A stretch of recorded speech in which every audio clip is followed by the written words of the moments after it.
hari ini sudah 100 triliun lebih uang kita habis untuk IKN, tapi tidak ada satu manfaat pun yang bisa digunakan untuk tujuan ibu kota negara. Ini dalam perspektif ya korupsi, ini jelas korupsi kebijakan, kewenangan. Coba bayangkan, Hambalang saja yang hanya beberapa triliun itu masuk KPK dan banyak yang jadi terpidana. Tapi Joko Widodo ratusan triliun, bahkan ribuan triliun telah disia-siakan oleh orang yang sombong, tidak mau menunjukkan ijazah aslinya, dengan dalih tidak ada kewenangan rakyat, tidak ada hak rakyat, tidak ada kewajiban dirinya untuk menunjukkan. Padahal selama 10 tahun seluruh hidupnya dibiayai oleh pajak rakyat ini, telah menyuburkan korupsi selama 10 tahun lebih di Republik ini. Universitas Gajah Mada barusan meluncurkan mesin artificial intelligence. Ketika mahasiswa tanya ke mesin itu, apakah Joko Widodo lulus atau tidak? Jawaban mesinnya tidak. Assalamualaikum warahmatullahi wabarakatuh.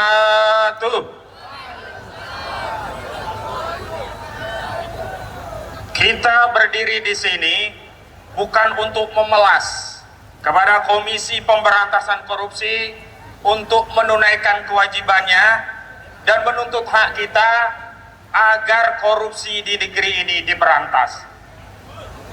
Kita berdiri di sini tidak sedang menangisi nasib negeri kita yang harusnya menjadi surga bagi segenap rakyatnya, tapi hari ini menjadi surga bagi para koruptor dan oligarki. Kita juga tidak sedang berdiri sini untuk memperingati hari anti korupsi yang sifatnya hanya seremonial belaka, mengulang-ulang tuntutan kepada KPK dan aparat penegak hukum lainnya, dan berulang kali kita mendapatkan kekecewaan. Tapi sekali lagi kita berdiri di sini untuk meneguhkan sikap bahwa kita bukan bagian dari masalah, bukan dari bagian koruptor, dan bukan pendukung koruptor. Takbir! Yang kedua, korupsi itu masalah. Dan masalah ini bukan hanya menyebabkan kerusakan bagi rakyat secara umum, tetapi juga kita kaum buruh tani dan nelayan. Akibat korupsi itulah hak-hak kita sebagai warga negara tercerabut. Dan kalau kita mau bicara korupsi, korupsi yang paling besar adalah korupsi kekuasaan. Penyalahgunaan wewenang dan perbuatan melawan hukum yang merugikan keuangan negara, yang menguntungkan diri sendiri, orang lain atau korporasi, yang itu diatur pada pasal 2 dan pasal 3 Undang-Undang Tindak Pidana Korupsi. Tapi sayangnya KPK selama ini hanya menggunakan mekanisme operasi tangkap tangan, yang kena hanyalah dengan pasal-pasal suap atau gratifikasi, yang kena hanyalah ciri, tetapi para koruptor kakapnya tidak pernah tersentuh. Bahkan kalau indikasi kuat itu harus yang mengarah pada koruptor kakap, KPK seperti orang yang kehilangan akal. Contoh korupsi dana haji. Kurang jelas apa penyalahgunaan kewenangan yang dilakukan oleh koruptor-koruptor di kasus dana haji. Tetapi sampai hari ini kenapa tak satupun nama yang disebutkan oleh KPK sebagai tersangka? Ada apa dengan kalian, wahai KPK? Dan akhirnya kekecewaan kita tidak hanya kepada KPK, tetapi juga kepada segenap pejabat penguasa di negeri ini. Kita tahu zamannya era Menteri Koordinator Bidang Maritim ya dan Investasi Saudara Luhut Binsar Panjaitan, itu ada 5 juta hektar lahan sawit yang ilegal. Lalu sampai sekarang kemana temuan ini? Apakah kemudian terjadi persekongkolan jahat antara oligarki sawit dengan para penguasa jahat yang akhirnya itu diselesaikan di balik meja dan kemudian menipu rakyat, menghabiskan uang rakyat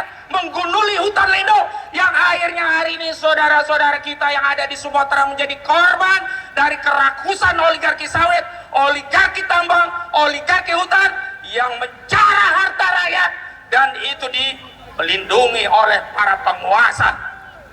Jahat sekali mereka ini. Mereka kalau urusan rakyat dipersulit, disusah-susahin. Urusan bagi bantuan saja untuk orang yang jelas-jelas kena musibah banjir, masih ditanya administrasi, ditanya KK, ditanya KP. Ini jahat atau jahat? Ini korupsi atau korupsi? Dan bahkan ada korupsi yang kalau meminjam istilah Jawa itu cetowelo-welo, jelas, kontras, gamblang. Apa itu? Korupsi IKN. Karena sepanjang periode Saudara Joko Widodo, banyak proyek yang menggunakan anggaran negara tapi nirfungsi, tidak memberikan manfaat bagi tujuan diadakannya proyek. Dan sudah diakui oleh anggota DPR, bendungan-bendungan, waduk-waduk era Jokowi itu banyak terbangun tapi tidak memberikan manfaat, tidak ada fungsi karena tidak ada saluran irigasi. Pendekatannya hanya untuk proyek, bikin korupsi, hanya menguntungkan orang yang menjalankan proyek waduk. Dan yang paling jelas tentu saja IKN. IKN itu kan ibu kota negara. Bangunan ini kan dibuat untuk manfaat ibu kota negara, baik sebagai pusat pemerintahan dan juga urusan ketatanegaraan sebuah negara.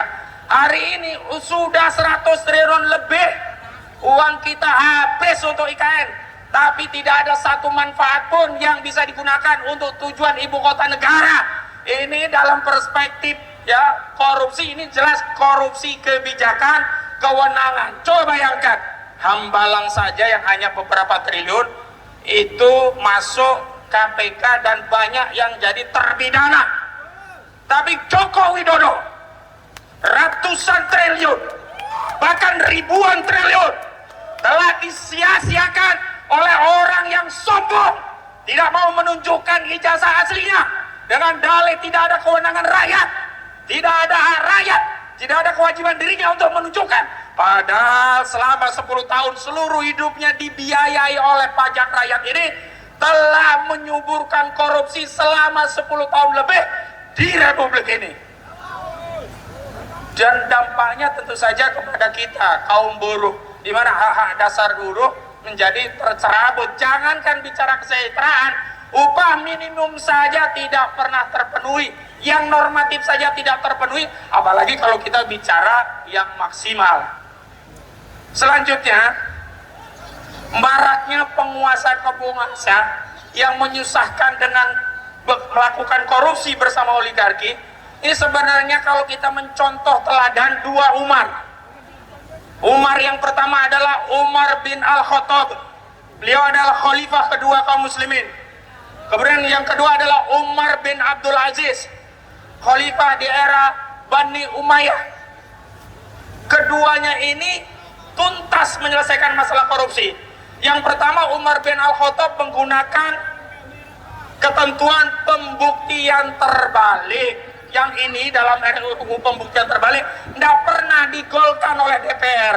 Karena kuat dugaan DPR juga bagian dari koruptor, sehingga tidak mau mengesahkan undang-undang norma tentang pembuktian terbalik. Saat itu Umar bin Al-Khattab ya memerintahkan seluruh pejabat untuk membuktikan hartanya dari mana. Sementara Umar bin Abdul Aziz merampas semua harta pejabat ya yang dia peroleh dari harta gulul yang tidak bisa dibuktikan asalnya dari mana. Jadi nggak bisa pejabat itu kaya raya. Hari ini kalau Kaisang anak Jokowi, Bobi anak Jokowi, juga Wapres anak Jokowi bisa kaya raya tapi dia tidak bisa membuktikan hartanya dari mana, maka sejatinya dia korupsi. Harusnya anak Jokowi ditangkap dan dipenjara. Itu tegas. Tapi hari ini kita malah dipersulit. Urusan birokrasi kalau bisa dipersulit, kenapa dipermudah? Saya di akhir orasi jadi ingin berdoa. Berdoa sebagaimana doanya Nabi kita Muhammad SAW dalam hadis riwayat Imam Muslim nomor 1828. Nabi kita bersabda, Allahumma Man waliya min amri ummatin syai'an fasaqqa alaihim fasqaq alaih. Wa man waliya min amri syai'in farqaq bihim farqaq bih. Ya Allah, siapa saja yang mengurusi urusan umat Muhammad, mereka menyusahkan urusan umat Muhammad, maka susahkanlah dia di dunia dan di akhirat. Ya Allah, barang siapa memudahkan urusan umat Muhammad, diberi urusan kekuasaan, dia memudahkan, maka mudahkan urusan dia di dunia dan di akhirat. Amin. Ini adalah doanya Nabi. Mudah-mudahan orang yang menyusahkan, hanya urusan ijazah saja tidak mau ditampilkan, maka Allah susahkan hidupnya. Amin ya robbal alamin. Wassalamualaikum warahmatullahi wabarakatuh. Waalaikumsalam warahmatullahi wabarakatuh. Luar biasa. Beri aplaus buat Bang Husnuddin. Baik kawan-kawan, mohon perhatian sebentar. Dalam aksi hari ini kita juga melakukan penggalangan dana peduli bencana alam untuk di Sumatera ya. Nanti ada kawan-kawan Baporlem juga teman-teman lainnya yang akan berkeliling, silahkan untuk memberikan sumbangannya seikhlasnya, nanti akan digalang oleh kawan-kawan. Mungkin ke bapak-bapak polisi juga kawan-kawan nanti bisa dimintai ya, kalau mau menyumbang bapak-bapak polisi ya. Baik kawan-kawan, kita lanjutkan. Alhamdulillah ini sudah hadir di tengah-tengah kita. Luar biasa Abang Roy Suryo. Mungkin langsung kita beri panggung kawan-kawan. Oke, berikan aplaus buat Pak Roy Suryo. Waktu dan tempat dipersilakan. Silakan Pak. Bismillahirrahmanirrahim. Assalamualaikum warahmatullahi wabarakatuh. Merdeka! Merdeka! Merdeka! Merdeka! Belum. Sudah merdeka atau belum? Belum!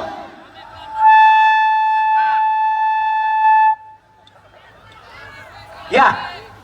Jadi hari ini kita sama-sama memperingati tahun anti korupsi internasional. Tapi apakah Indonesia sudah bebas dari korupsi? Belum! Jangankan korupsi, ijazah saja masih dikorup. Hari ini kita prihatin. Kenapa prihatin? Yang layak di penjara bukan hanya manusia-manusia seperti saya, seperti kita-kita, tapi mesin AI. Tahu nggak? Universitas Gadjah Mada barusan meluncurkan mesin artificial intelligence. Ketika mahasiswa tanya ke mesin itu, apakah Joko Widodo lulus atau tidak? Jawaban mesinnya tidak. Jawaban mesin pintar itu tidak lulus. Berarti apa? Mesinnya di penjara sekarang. Kasihan sekali. Mesin saja disuruh bohong. Mesin saja disuruh menipu rakyat. Sekarang mesin itu disegel dengan alasan tidak mau, tidak jujur kepada masyarakat. Ini termasuk korupsi juga. Pikiran dikorupsi, pikiran disuruh bohong. Mesin artificial intelligence pun disuruh bohong. Tapi nggak apa-apa, kita tetap menghormati kepada kawan-kawan kita, bapak-bapak petugas kepolisian. Mereka sekedar menjalankan tugas. Betul tidak bapak-bapak? Betul. Sama seperti penyidik yang kemarin memproses laporan dari sahabat kita, namanya Rustam Effendi. Ketika ditanya laporan terhadap Andi Aswan dan laporan terhadap Joshua Sinambela ditolak, Rustam tanya, Pak penyidik, malu apa tidak? Jawabannya, malu dek kami. Tapi kami hanya menjalankan tugas pimpinan. Sama seperti mesin AI di UGM. Dia sekarang dipaksa berbohong. Jadi ternyata kebohongan itu bukan hanya diteruskan kepada manusia, mesin saja disuruh bohong. Ini luar biasa. Maka kita bersama-sama di sini meneriakan, kalau memang tidak ada hukuman bagi mereka di dunia, maka hukumannya di akhirat nanti. Setuju? Kita berdoa bersama dengan kepercayaan masing-masing. Semoga mereka akan masih sempat diadili di dunia, bukan hanya nanti di akhirat, tetap pasti. Jadi sekali lagi, teman-teman semua, jangan kalian kemudian takut. Di penjara itu hanya bagian dari sikap kita ketika di dunia. Tetapi di akhirat, insya Allah, mereka-mereka yang korupsi, mereka-mereka yang bohong, mereka harus tetap nanti akan diadili dulu di sini sebelum nanti di akhirat. Setuju? Setuju. Jadi KPK segera proses itu yang namanya Bobi Nasution. Setuju? Setuju. Jangan pernah diam. Jangan hanya anaknya, mantunya juga harus diproses. Jadi sekali lagi, kalau kita ada pertanyaan, apakah kita sudah merdeka? Belum. Persis jawaban bapaknya dulu. Sudah, tapi belum. Maka teman-teman semua, mari kita semua tetap terus semangat di hari internasional anti korupsi ini. Mari kita terus bergerak, terus semangat, dan semoga Allah Subhanahu wa Ta'ala terus membersamai doa kita. Merdeka! Merdeka! Belum. Sekian, terima kasih. Jangan lupa nanti malam nonton Rakyat Bersuara. Kita akan hajar para terbol-terbol itu. Ya, kita akan hajar mereka, pembela korupsi dan pembela ijazah palsu. Sekian, terima kasih. Wassalamualaikum warahmatullahi wabarakatuh.